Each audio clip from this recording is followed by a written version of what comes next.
As you guys might know, I've been grinding 12 Steam accounts for the drops for 48 weeks now. We're like a month away from the 1-year anniversary, which is honestly kind of crazy. And this is the spreadsheet that I've been filling out pretty much ever since. I've been keeping up with pretty much every single drop as well as the current Steam price. And as always, the prices that I use in the drop videos are the current Steam market prices in Canadian dollars. But week 44 was the week the Dead Hand Terminal came out, and that's the week we also got the Party Animal. The next week we got a field tested Op the End. Then there were a few weeks that were basically mid, just effectively being carried by the Dead Hand Terminal, but the Calligrapho Factory New definitely carried it. Week 47 was also pretty solid just because of the sheer amount of Dreams and Nightmares cases plus a purple. And then week 48, the most recent week, we got a second Op the End. This time it was minimal wear, and it is worth significantly more than the last one. Yeah, we've been on a generational streak, but obviously because of the odds of this happening are incredibly low, a lot of people are very skeptical, and I honestly don't blame them. So today I'm going to prove it right after a quick word from our sponsor, Skins Monkey. Got a Steam inventory full of trash tier skins you never use? This video is sponsored by Skins Monkey, the fastest and easiest way to turn your junk into some fresh new play skins. Connect your Steam account, select the skins you want to trade. You can also use code TURBO to claim up to a $5 bonus. They have a massive selection of skins and plenty of options to deposit. Code TURBO gets you an extra 5%. There's also freebies where you can enter giveaways and 24/7 live support if you run into any issues. Check out my Skins Monkey link down below to support the channel. How TF is this guy so lucky? I've never gotten a skin worth more than 50 cents for my drop. The most expensive thing I've ever gotten was a Dead Hand Terminal, which honestly isn't that bad of a drop.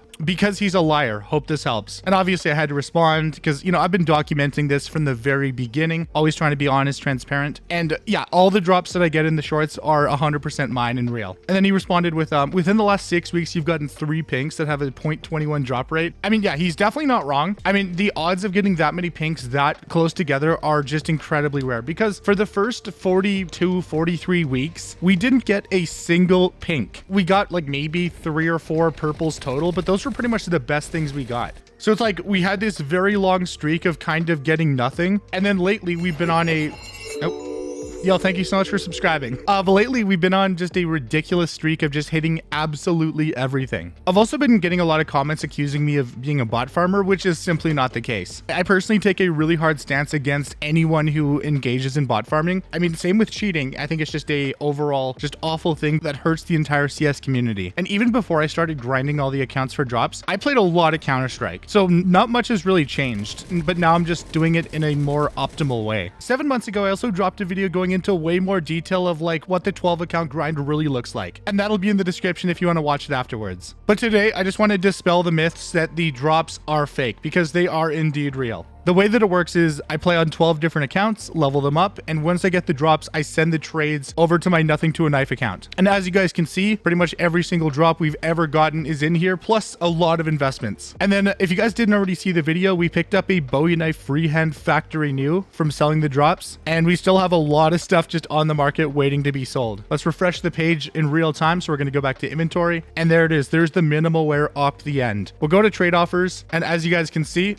there's the trade offer for the Op the End minimal wear, and it was basically that simple. For further clarification, so I'll go to my market history. This is pretty much all the market transactions I've done on Steam, and we'll refresh it again so it's like nice and fresh. The Bleeding Edge that we got last week, I already sold it. It has pending balance at the moment. Then of course the Dead Hand Terminals, page 2. I sold a bunch of Revolution and Dreams and Nightmares cases when the prices were a little bit higher. Now, could they go up a little bit more? Probably, but I just wanted to get at least some of my money so I could get some armory passes and slowly build up the Steam balance again. So yeah, I sold a lot of those. April 9th is the day that I was able to pick up the Bowie Freehand because I had a couple buy orders and one finally went through. Dude, minimal wear winter greens are worth so much. But then again, I do kind of understand because it is a blue. It's relatively rare in the grand scheme of things when it comes to drops. And then the Calligrapho 455 with all the Dead Hand Terminals. Yeah, there's a lot. And this was the last Op the End that I sold on April 1st for $41.76 after the fees. So that honestly, that put us over the edge to finally get the knife. And then if we go back just a couple more weeks,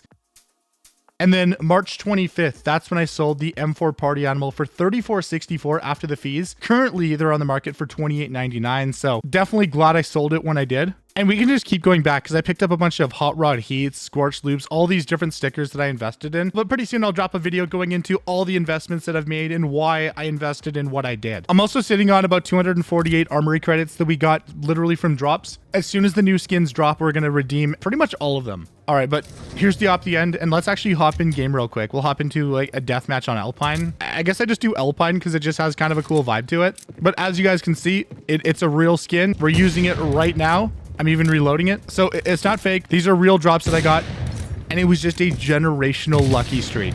So I'm not making this video to flex or anything. We just genuinely got 3 pinks in 6 weeks, which is incredibly rare. A lot of people didn't believe it, so I just wanted to lay the rumors to rest. I just want to make it abundantly clear that I'm always going to be honest and transparent, and I'm not going to lie to you guys. And genuinely, I hope you guys get some crazy drops over the next little bit. Like hopefully you get some pinks, maybe some dead hand terminals, you know, like anything good. All right, but I wanted to calculate the odds, although I am really bad at math. So if I'm doing things wrong, then just let me know. But I did 150 times 150 times 150 because roughly just based on the numbers that I got from CS Float, it's about a 1 in 150 chance to get any pink. Now, obviously, because of like trade ups and like private inventories, like the number could be skewed just a little bit. So it's roughly a 72 in 3.375 million chance. And I guess we'll do divided by 72. I could be completely wrong, obviously, but the odds of getting 3 pinks across 12 accounts in 6 weeks is 1 in 46,875. So it is incredibly rare. Like, I don't even know what I would compare it to. Hopefully that clears everything up, and hopefully we're good now. Anyways, thank you guys so much for watching. Like the video if you liked it, subscribe with the bell, and I'll see you guys in the next one. It's Turbo, and I'm out. Peace.